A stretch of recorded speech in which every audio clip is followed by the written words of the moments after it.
Hello guys, welcome back to my channel. Welcome back to Ramya vlogs. కొత్తగా ఎవరైనా నా ఛానల్ని చూస్తున్నట్టయితే ప్లీజ్ సబ్స్క్రైబ్ చేసుకోండి. సో లాస్ట్ వీడియోలో చెప్పాను కదా, మా అమ్మ వాళ్ళు మా ఇంటికి వచ్చారని చెప్పేసి. సో వాళ్ళు వచ్చారు and first day Puri Jagannath trip అయితే వెళ్ళాము. అండ్ ఒకడే గ్యాప్ ఇచ్చేసి రెస్ట్ తీసుకుని అండ్ నెక్స్ట్ డే ఇవాళ అయితే సింహాచలం వెళ్తున్నాము. అండ్ వైజాగ్లో ఉంది కదా, సో దానికైతే వెళ్తున్నాము. సో మేము ఉండే దగ్గర నుంచి సింహాచలం వచ్చేసి 190 కిలోమీటర్స్ లైక్ దట్ ఉంది. సో ఇంకా మార్నింగే 5:30కి అంతా బయలుదేరాము. సో దాట్ మనం తొందరగా వెళ్తే తొందరగా దర్శనం అవుతుంది. సో రష్ ఎక్కువ ఉంటుంది అని చెప్పేసి తొందరగా అయితే బయలుదేరాము. 3-4 డేస్ నుంచి నిద్ర సరిగా లేదు, సో అందుకే ఆవలింతలు వస్తున్నాయి. అండ్ ఇంకా 5:30కి అంతా బయలుదేరాము సింహాచలంకి.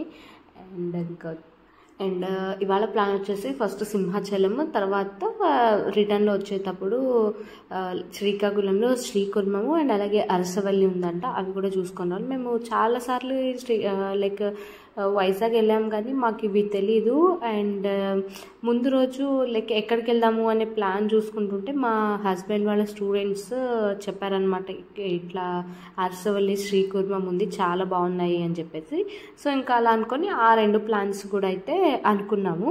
ఇంకా అనుకొని బీచ్ కూడా అనుకున్నాము, బీచ్ కుదురుతుందో లేదో అనుకున్నాము. సో చూద్దాంలే, జస్ట్ ఒక వ్యూ లైక్ వెళ్ళేసి వద్దాము అని అయితే అనుకున్నాము. సో ఫస్ట్ ఇంకా టెంపుల్కి అయితే వెళ్దామని చెప్పేసి ఇంకా ముందు సింహాచలంలో దర్శనం అయితే అనుకున్నాము. అండ్ ఫైనల్గా ఇక్కడ ఎంటర్ అయితే అయ్యాము.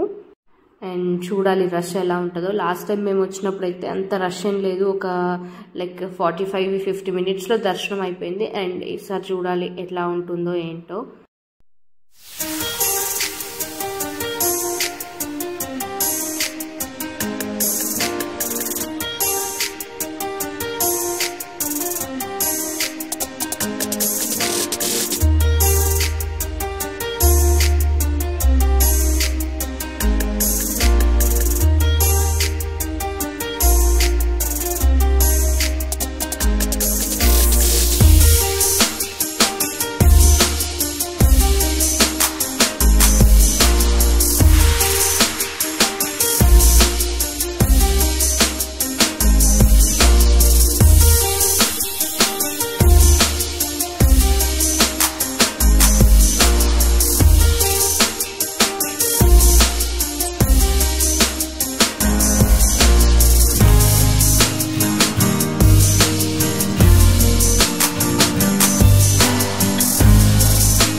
టెంపుల్ దగ్గరికి అయితే రీచ్ అయిపోయాము. అండ్ యాక్చువల్లీ ఇక్కడ నుంచి చూస్తుంటే అసలు రష్ హెవీ క్రౌడ్ ఉంది. అండ్ మాకు లాస్ట్ టైం కార్ పార్కింగ్ కూడా పక్కనే దొరికింది. అండ్ ఇవాళ కార్ పార్కింగ్కి వెళ్తే అస్సలు అంటే దారి కూడా లేదు కార్ పార్కింగ్కి. 1 కిలోమీటర్ దూరం వెళ్ళి కార్ పార్క్ చేసి వచ్చారు, అంత రష్ ఉంది. అండ్ ఇంకా మేమైతే అనుకున్నాం ఎంతసేపు పడుతుందా అని చెప్పేసి. సో ఇంకా వేరే ప్లాన్స్ అంతా ఫ్లాప్ అవుతాయేమో అని అయితే అనుకున్నాము. బట్ సరే ఇంకా లెట్స్ సీ అని చెప్పేసి ఇంకా మేమైతే వచ్చాము. ఇంకా కార్ పార్క్ చేసి అయితే ఇంకా వచ్చేస్తున్నాము అండ్ దర్శనంకి వెళ్తున్నాము. అండ్ యాక్చువల్లీ ఫోన్స్ అయితే లోపలికి అలో లేదు. అండ్ కానీ కొంతమంది తీసుకుపోయే వాళ్ళు తెలియకుండా తీసుకొని వెళ్ళారు కూడా, మేము లోపల చూసాము. బట్ ఇంకా మేమైతే తీసుకొని వెళ్ళి ఎందుకు రిస్క్, మళ్ళీ అక్కడ వెళ్ళి దొరికి మళ్ళీ రిటర్న్ వచ్చి పెట్టేది ఎందుకు అని చెప్పేసి మేమైతే తీసుకొని వెళ్ళలేదు. అండ్ ఇక్కడ నుంచి మెయిన్ టెంపుల్ దగ్గరికి అయితే తీసుకెళ్తున్నాము. అక్కడ నుంచి అక్కడ లోపల లాకర్లో పెట్టేద్దామని చెప్పేసి. సో ఇక్కడైతే మెయిన్ టెంపుల్ గోపురం అన్నమాట. సో ఈ కొంచెమన్నా క్లిప్ చేద్దామని చెప్పేసి తీసుకొని వచ్చాను. అండ్ ఇంకా తీసుకొని వచ్చేసి ఇంకా ఫస్ట్ అయితే వెళ్ళిపోతున్నాము. అండ్ ఇంకా మొబైల్స్ అక్కడ పెట్టేసి దర్శనంకి అయితే వెళ్ళేసాము. దర్శనం కూడా మాకు చాలా తొందరగానే అయిపోయింది, లైక్ 1 hour 1.5 hourలో అయిపోయింది అనుకుంటాను. ఫుల్ రష్ ఉన్నింది కానీ తొందరగా పంపించేశారు.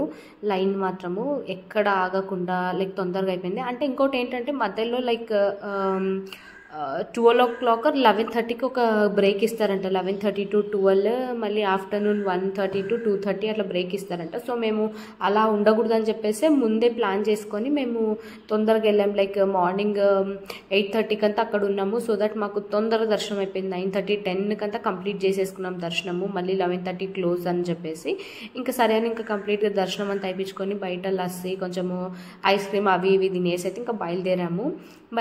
అండ్ ఇంకా నెక్స్ట్ వచ్చేసి ఆర్కే బీచ్ కన్నా వెళ్దాము, ఒక హాఫ్ అన్ అవర్ అట్లా టైం స్పెండ్ చేసేసి వద్దామైతే అనుకున్నాము. సరే అని బయటికి వెళ్తే ఫుల్ ఎండ్ అంటే ఎండ్ ఉంది, ఇంకా వద్దనుకొని జస్ట్ ఆ రోడ్లో వెళ్దాము ఆర్కే బీచ్ రోడ్డు మీద అని చెప్పేసి ఇంకా బయలుదేరి ఇంకా వెళ్తున్నాము. ఇంకా సరే ఇప్పుడు డాడీ వాళ్ళు ఫస్ట్ టైం వచ్చారు కదా, పోర్ట్ ఉంది కదా మన వైజాగ్ ఫిష్ హార్బర్, సో దానికన్నా వెళ్దాము కొంచెం చూపిద్దామని చెప్పేసి మెయిన్ ఇక్కడ హార్బర్కి అయితే వచ్చాము. అండ్ ఆఫ్టర్నూన్ టైం కదా, సో అన్నీ క్లోజ్ ఉన్నాయి. సరే జస్ట్ చూపిద్దాము అని చెప్పేసి అయితే తీసుకొని వచ్చాము. మామూలుగానే మా మమ్మీకి అస్సలు ఫిష్ స్మెల్ అంటేనే పడదు, ఇంక ఈ హార్బర్కి వస్తే ఇంకా అంతే అని అనుకుంటా ఉన్నాను నేను. అస్సలు పడట్లేదు. ఇంకా సరే రా జస్ట్ చూద్దు ఎలా ఉంటుందో అని చెప్పేసి అయితే పిలుచుకొని వచ్చాము. ఇంకా సరే అని వచ్చింది. ఇక్కడికైతే మార్నింగ్ టైమ్ ఈవినింగ్ టైం వస్తే మాత్రం ఫిషెస్ చాలా మంచిగా దొరుకుతాయి అండ్ ఫ్రెష్గా దొరుకుతాయి. అండ్ మేము కూడా చాలా లైక్ లాస్ట్ టైం వచ్చినప్పుడు అయితే ఒక 2-3 kgs తీసుకున్నాం, కానీ ఈ టైం అంటే ఏవి లేవు అసలు. వెళ్ళినప్పుడు ఆఫ్టర్నూన్ లైక్ 1 o'clock అయింది, సో అందుకే ఏం లేవు. ఇక్కడ అంతా ఎక్కడో వేరే దగ్గరికి ఎక్స్పోర్ట్ చేస్తున్నారు, సో ఐస్ క్యూబ్స్ అన్నీ వేసి లారీకి ఎక్కిస్తున్నారు. అండ్ ఇంకా అక్కడ చూసేసుకొని మేము ఆర్కే బీచ్కి వచ్చాము. సరే కొంతసేపు కూర్చుందాం, ఇక్కడ కొబ్బరి చెట్లు అంత మంచిగా వ్యూ బాగుండింది, సో అట్లీస్ట్ చెట్ల దగ్గర కూర్చుందామని చెప్పేసి వచ్చి కొంచెం స్నాక్స్ అవి ఇవి తీసుకొని వచ్చి తిని కొంతసేపు లైక్ ఒక 1 hour ఏమో టైం స్పెండ్ చేసాము. సరే కొంచెం రిఫ్రెష్ అవుతుంది అని చెప్పేసి. అండ్ ఇక్కడ చాలామంది ఫుడ్ లైక్ స్నాక్స్ అన్నీ తెచ్చుకొని మంచిగా ఎంజాయ్ చేస్తున్నారు. అండ్ పడుకునే వాళ్ళు అక్కడ వచ్చి పడుకుంటున్నారు కూడా చాలామంది. లైక్ నార్మల్గా ఎండలు చూసారా ఎలా ఉన్నాయో, సో ఇక్కడ కానీ వస్తే కొంచెం చల్లగా ఉంటుంది అని చెప్పేసి వచ్చారు. కానీ మేము ఇక్కడ ఇసుకలో నడుస్తుంటే బాబా కాళ్ళు లైక్ లిటరలీ మండిపోయాయి. ఎంత ఎండు ఉందంటే అంత ఎండు ఉంది. అండ్ కొంచెం మా డాడీ ఫోటోషూట్ చేయించుకున్నాడు. అండ్ బాగుంది వ్యూ అని చెప్పేసి అక్కడ ఫొటోస్ తీసేవాళ్ళు ఉంటారు కదా, వాళ్ళతోనే తీపించుకున్నాడు. అండ్ ఇంకా అక్కడ కంప్లీట్ చేసుకొని మేము నెక్స్ట్ అరసవల్లికి వచ్చాము. శ్రీకాకుళంలో ఉంది ఇది అరసవల్లి. ఇక్కడ వచ్చేసి సూర్యనారాయణ స్వామి వెలిసున్నారు. ఈ గుడి వచ్చేసి 7వ శతాబ్దంలో కట్టారంట. అంటే చాలా పాత గుడి ఇది. అండ్ దీని ఆర్కిటెక్ట్ వచ్చి కూడా లైక్ మన పూరి జగన్నాథ్ టెంపుల్ ఉంటుంది కదా, సో అలా మోడల్లోనే ఉంటుందంట. అండ్ ఈ సూర్యనారాయణ స్వామి గుడి వచ్చేసి అతి పాత లైక్ పురాతన కాలం నుంచి ఉందని చెప్పేసి పరిగణించబడిందంట. అండ్ ఈ గుడికి అయితే చాలా పెద్ద హిస్టరీనే ఉందని చెప్పొచ్చు. అండ్ ఇంకా మేము అక్కడికి వచ్చేసి లోపలికి అయితే దర్శనానికి వెళ్తున్నాము. సో దర్శనానికి వెళ్తుంటే మాకు ఇక్కడ ఈ కోలాట ఆడతారు కదా, సో వాళ్ళైతే కనిపించారు. సో అక్కడ గుడి ముందు కోలాట ఆడుతున్నారు. వీళ్ళు వచ్చేసి ఎక్కడో బయట ఆడి వచ్చారంట ఈ టెంపుల్ని విజిట్ చేసేకి వచ్చి ఇలా వీళ్ళు కూడా ఇక్కడ కొంచెం పర్ఫామ్ చేసి అయితే వెళ్తున్నారు.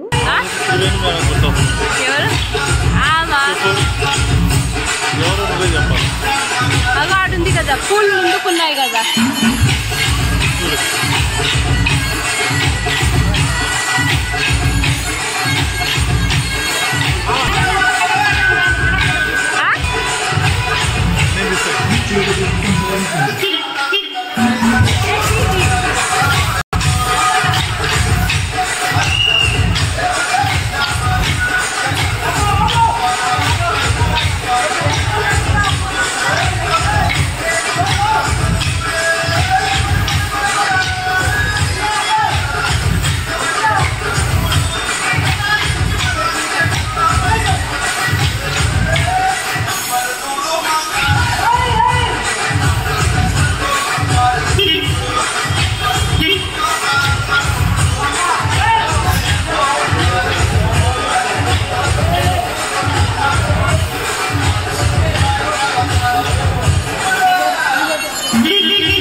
ఇంకా అక్కడ కోలాట చూసేసి ఇంకా మొబైల్స్ యాజ్ యూజువల్ మళ్ళీ లోపల పెట్టేసి టెంపుల్లోకి దర్శనానికి అయితే వెళ్ళాము.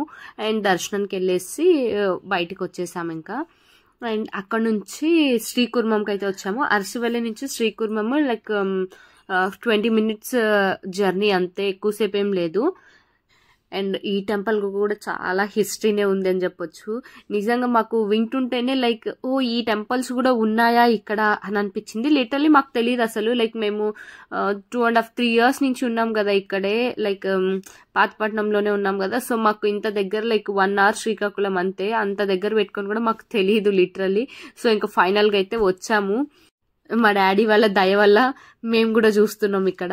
సో ఇంక ఇక్కడ కూడా వచ్చేసాము, శ్రీకూర్మంకి వచ్చేసి ఇంకా లోపలికి అయితే దర్శనానికి వెళ్తున్నాము. ఇక్కడైతే మొబైల్ అలో ఉంది కానీ లోపల అలో లేదు. యాక్చువల్లీ ఒక క్లిప్ తీసుకుందామని అయితే లోపల దాకా వెళ్ళాను తీసుకొని, అండ్ అక్కడ పంతులు చూసి లేదు అలో లేదు అని చెప్పేసి తీసుంటే కూడా డిలీట్ చేయని చెప్పేశారు. సరే ఇంకా ఎందుకు వాళ్ళని కూడా ఇబ్బంది పెట్టకూడదు అని చెప్పేసి ఇంకా వీడియో అయితే చేయలేదు అక్కడ. అండ్ లోపలికి అయితే వెళ్ళాము.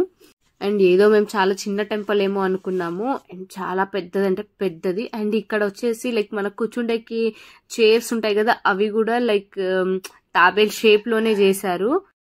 ఇక్కడ ఇంకా ధ్వజస్తంభం దగ్గర అయితే దర్శనం చేసేసుకొని లోపలికి అయితే వెళ్తున్నాము. అండ్ పక్కనే కోనేరు కూడా ఉంది. అక్కడ లైక్ దర్శనంకి వచ్చిన వాళ్ళు కాళ్ళు చేతులు కడుక్కొని ఇంకా అక్కడ నుంచి లోపలికి దర్శనానికి అయితే వెళ్తారు.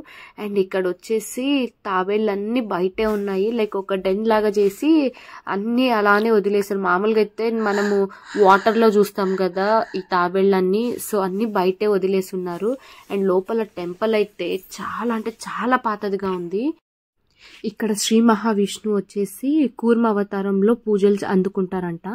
అండ్ ఇలా శ్రీ మహావిష్ణువు కూర్మ అవతారంలో ఎక్కడా లేరంట. మన భారతదేశంలో ఇదొక్కటే అంట ఉండేది, ఈ టెంపుల్ మాత్రమే ఉందంట. అండ్ ఇక్కడ దేవుడు వచ్చేసి పడమటి ముఖంలో ఉంటాడు, మనకి ఎక్కడా ఇలా ఉండదు. సో ఇక్కడ ఒక్కటే వింతగా పడమటి ముఖంకు ఉంటుంది. అండ్ ఇక్కడ వచ్చేసి ధ్వజస్తంభాలు కూడా 2 ఉంటాయంట. అండ్ దీని గురించి ఎవరికైనా డీటెయిల్డ్ ఇన్ఫర్మేషన్ కావాలంటే నాకు కమెంట్ చేయండి, సో దట్ నేను ప్రొవైడ్ చేస్తాను. అండ్ ఇంకా లోపలికి అయితే వెళ్తున్నాం టెంపుల్ లోపలికి. అండ్ కట్టే విధానం కూడా అసలు చాలా బాగుంది. అసలు ఇంత లైక్ 11వ శతాబ్దంలో కట్టిన టెంపుల్ అంట ఇది. అండ్ ఇలాంటి ఆర్కిటెక్ట్స్ ఈ కాలంలో కూడా నేనైతే చూడలేదు, ఒకప్పుడు ఇంత మంచిగా కట్టారా అని చెప్పేసి. అండ్ సరే అని ఇంకా లోపలికైతే వెళ్తున్నాము. లోపల ఇక్కడ మాకు ఇక్కడ ద్వారం కనిపించింది, ఏంటిదా అని ఆగి చూస్తే పైన ఒక కాషన్ బోర్డు ఉంది. సో అదేంటా అని చదివాను. చదివితే అది లిటరలీ లైక్ ఈ ఆలయం లోపల నుంచి వారణాసికి స్వరంగ మార్గం ఉందంట. లైక్ ఇప్పుడు వచ్చేసి క్లోజ్ చేశారంట due to some like animals అన్ని లోపలికి వచ్చేస్తున్నాయంట. సో దాని వల్ల అక్కడ క్లోజ్ చేసేసారంట. ఇంకా సరే అని చెప్పేసి ఇంకా మేము దర్శనంకి వచ్చాము లోపలికి దర్శనం వచ్చేసి అయితే టెంపుల్లో అంతా దర్శనం చేసుకున్నాము. సీరియస్గా ఆ స్వామి అయితే లిటరల్లీ ఎంత బాగా కనిపిస్తున్నాడంటే ఆ తాబేలు అవతారంలో, చాలా అంటే చాలా బాగుంది. మాకు లోపలికి గర్భగుడిలో కూడా పిలుచుకొని వెళ్ళి చూపించారు. అండ్ ఇంకా లోపల దర్శనం చేసుకొని అయితే బయటకు వచ్చేసి కూర్చొని ఒక 5 to 10 minutes కూర్చొని ఇంకా బయటకు అయితే వచ్చాము. బయట ఇంకా ఇంకో క్లిప్ తీసుకున్నాను. ఇక్కడ తాబేళ్ళు అన్ని బయటే ఉన్నాయి. సో ఇక్కడ ఫుడ్ డొనేషన్ కూడా ఇవ్వచ్చు అంట. సో ఇంకా మా డాడీ లైక్ 500 ఎంతో డొనేషన్ అయితే ఇచ్చారు. వీటికి వచ్చేసి కంప్లీట్ గా వెజిటేబుల్స్ వేస్తారంట ఫుడ్ అంతా. అండ్ ఈ వ్లాగ్ ఇంతే అనమాట. వీడియో కనుక నచ్చితే please do like, share and subscribe to my channel. And thanks for watching. Bye.